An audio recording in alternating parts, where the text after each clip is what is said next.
முக்கிய செய்தி திமுக ஆட்சியில் கொலைகள் என்பது சர்வசாதாரணமாகிவிட்டது என எதிர்க்கட்சித் தலைவர் எடப்பாடி பழனிசாமி குற்றச்சாட்டை முன்வைத்திருக்கிறார். இன்றைய தினம் தஞ்சையில் ஆசிரியை கத்தியால் குத்தி கொலை செய்யப்பட்ட சம்பவத்தை தொடர்ந்து தற்பொழுது இபிஎஸ் ஒரு அறிக்கையை வெளியிட்டிருக்கிறார். அதாவது திமுக ஆட்சியில் இதுபோன்ற கொலை சம்பவங்கள் சர்வசாதாரணமாகிவிட்டதாக அவர் அந்த கண்டனத்தை பதிவு செய்திருக்கிறார்.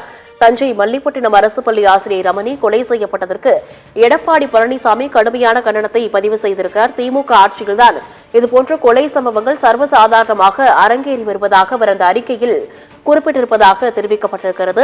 திமுக ஆட்சியில் கொலைகள் என்பது சர்வசாதாரணமாகிவிட்டதாக எதிர்க்கட்சித் தலைவர் எடப்பாடி பழனிசாமி அறிக்கை ஒன்றை வெளியிட்டிருக்கிறார்.